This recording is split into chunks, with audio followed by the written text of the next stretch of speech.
Welcome. It's Erickson here. I've got to begin this hour with Jeff Bezos and his op-ed in his own newspaper. He is the owner of the Washington Post. The reason Jeff Bezos is writing is because the Washington Post has decided to stop doing presidential endorsements. And multiple editorial page editors and staff of the Washington Post have quit because they needed the Washington Post, a relentlessly anti-Trump publication, to actually write that they endorse Kamala Harris. The individuals are allowed to, but they couldn't just do that. They needed the institutional voice of the Washington Post to say explicitly, we hate Donald Trump, vote for Kamala Harris, as opposed to just reporting in such a way that everyone knows they hate Donald Trump. And so there are people quitting. 200,000 people have canceled their digital subscriptions. Now, full disclosure, I was a subscriber to the Washington Post, and I canceled my subscription. I did not cancel my subscription because they've come out against Donald Trump or they've come out for Kamala Harris, or they didn't. I canceled my subscription to the Washington Post because they are a terrorist mouthpiece for Hamas, and ever since their supreme editor, Hassan Nasrallah, died, they haven't known what to do. These people are relentlessly anti-Semitic. They hate Israel. They hate Jews. They are completely in the tank for Hamas. They are a terrorist propaganda outlet as far as I'm concerned, and I did not want my money going to a Hamas propaganda outlet, so I canceled my Washington Post subscription. Also, despite the New York Times' biases, the New York Times does a better job covering Washington, D.C. than the Washington Post. The New York Times covers international affairs far better with greater depth than the Washington Post. The Washington Post has become nothing more than the National Enquirer.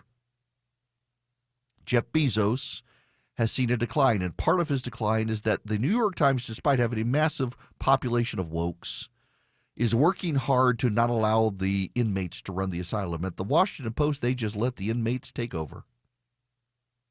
And now Bezos, with the fallout, 200,000 progressives canceled their subscriptions because they needed, think about this, they had a psychological need for a newspaper to affirm their view.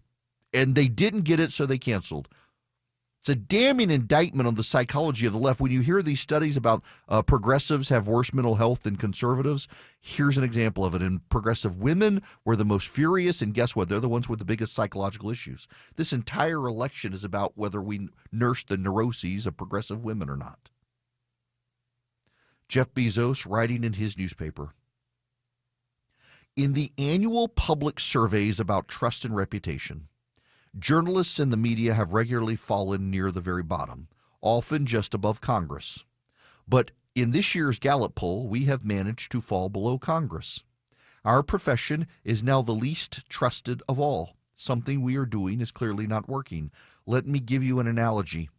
Voting machines must meet two requirements. They must count the vote accurately, and people must believe they count the vote accurately. The second requirement is distinct from and just as important as the first. Likewise with newspapers, we must be accurate and we must be believed to be accurate. It is a bitter pill to swallow, but we are failing on the second requirement. Most people believe the media is biased. Anyone who doesn't see this is paying scant attention to reality, and those who fight reality lose.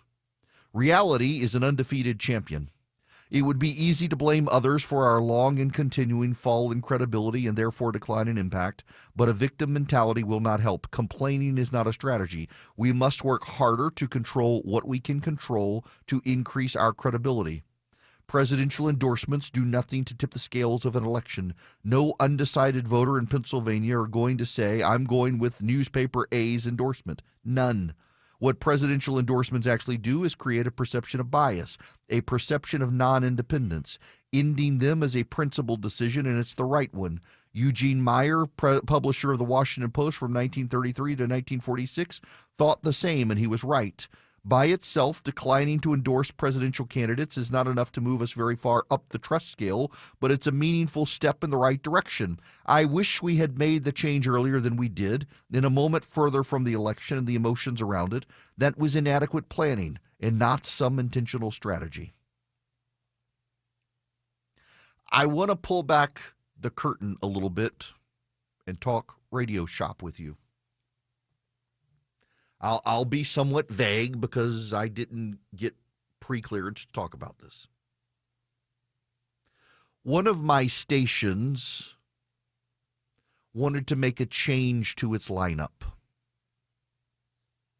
And in making a change to its lineup, that station decided it wanted to be much more local with less nationally syndicated people. Why? Because a lot of radio stations to survive in the future need to have more local content, less nationally syndicated content. And frankly, that puts me at a disadvantage as I grow nationally, and I understand it. But the station involved decided, in the interests of fairness and to avoid an appearance of impropriety, decided it needed to make its changes before June. Because in June, the presidential nominations would be decided. We would have political conventions in July and August. And we didn't want any listener in that station to perceive that there was a political bias in changing the lineup, because there wasn't. It had everything to do with, for the revenue of the station, the ratings, and the survivability of the station long term. It needed to be all local as much as possible, with me being an exception as a national host. And it worked out well. Station ratings have gone up, and no one complained that there was some sort of motivating bias. So I get Jeff Bezos' point that they should have made this decision earlier in the year, and no one would have said anything. Had you done it in the presidential primaries and said, look, we're not going to endorse for president this year, no one would have complained. But because it happened 2 weeks before the general election, people smelled a rat. As he says, that's not the problem. The problem is trust in the media, and that trust is collapsing. On the same day Jeff Bezos said the statement, CNN proved him right. Abby Phillips has a show on CNN at night. It's a roundtable discussion, sometimes gets heated. They've asked me several times to fly up to New York. I've declined. A few weeks ago, Ryan Girdusky from the Dailywire was on this program and talked about the Ferguson effect. The people around him, including Abby Phillips, the anchor, were clueless and incredulous. The Ferguson effect is an actual documented phenomenon that the police stopped policing after the fallout from the George Floyd riots and the shooting of Michael Brown in Ferguson, Missouri. The Ferguson effect, many local police jurisdictions say, caused police to sit on their hands. And then you had the summer riots in Atlanta. Crime went up because the mayor at the time, Keisha Crimeway Bottoms, decided to stand with the rioters against the police and made the police the bad guy. And a whole lot of police officers quit their jobs, moved elsewhere, or stopped patrolling aggressively. And crime went up. Officers' lives were put at jeopardy. It's called the Ferguson effect. And when Ryan Girdusky pointed that out on CNN, everyone in the rally was like, I can't believe you would suggest this. I can't believe this. This is not a thing. You're making it up. Abby Phillips, the anchor of the program, was incredulous about it. I can't believe this Ferguson. What is this? When she was a writer at the Washington Post, Abby Phillips had written about the Ferguson effect and then had no clue what Ryan Girdusky was talking about. Last night on CNN, Medi Hasan, who has questionable ties to the Qataris and was even too anti-Semitic for MSNBC to continue to employ, was on her program. And he began to refer to Republicans as Nazis. He began to argue with Ryan Girdusky, and things got a little heated. If you don't want to be called Nazis, stop doing. You're called an anti-Semite more than anyone else's table. Yeah. And people would sit there and no, by me. I never called you an anti-Semite. Okay. I mean, I'm not sitting here saying I'm a supporter of the Palestinians. So I'm used to it. Yeah. I hope your beeper doesn't go off. The thing is that. I hope your beeper doesn't go off. Medi Hasan got outraged, and they removed Ryan Girdusky from the program. In the middle of the program, they threw him off, and today CNN has said he's banned for life. Medi Hasan can go on television and call Republicans Nazis. Ryan Girdusky cannot make a joke about Medi Hasan's beeper going off. This is par for the course for CNN. CNN embraced a Democratic strategy after the 2020 election. Democrats started using the phrase the big lie about Donald Trump's lies, and let's be clear here, I'm on the side of they were lies about the election. The phrase the big lie is a direct tie to the Nazis and the Nazis' lies about the Jews. In fact, historically, that's what the big lie means. The phrase the big lie relates to the Nazis' lies about the Jews. The Democrats started using that phrase about election lies after 2020, and CNN as a network has allowed not just its reporters but its anchors to use the phrase the big lie. It is a direct tie between the Republicans and the Nazis that this network has editorially embraced. And last night, CNN editorially embraced being able to call Republicans Nazis on television without any repercussions. But you make a joke about an anti-Semite beeper going off, you're banned for life. CNN has picked a side, and that side is the one that can call Republicans Nazis and implicate them in Nazi-like behaviors, even though there is no behavior like the Nazis being engaged in by Republicans. But it's perfectly admissible at CNN. It's perfectly allowed. And this is the sort of stuff Jeff Bezos is calling out. Bezos is right. But one of the fallbacks for the Washington Post is they want more conservative voices on their opinion page. I mean, when they fire Jen Rubin, they'll be making a decision in the right direction, but that's not their problem.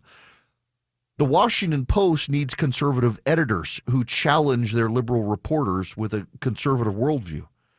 The Washington Post needs conservative reporters who are reporting the stories that the liberals refuse to report. The Washington Post needs conservative editors who back the conservative reporters to get their views on stories of the newspaper. It's a worldview issue that is destroying the American media. They are in a progressive bubble with the left. They are unaware of stories that conservatives talk about on conservative talk radio. They're unaware of the stories. They're unaware of the double standards. I'll put it to you this way. I've mentioned this before.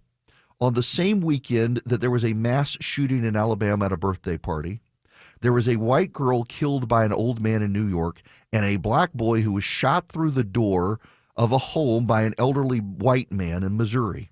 The National Press Corps, all of them, including the Washington Post and CNN, fixated on the young black man who was shot through the door by an 80-year-old white man in Missouri.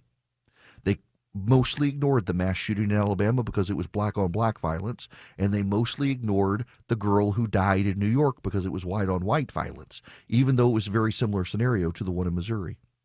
The media has taken an intersectional, race-based view of the news that is a left-wing worldview, and as a result, they're missing major news stories because of their progressive biases. Good for Jeff Bezos recognizing it. It's one thing, though, to recognize it and another to do something about it.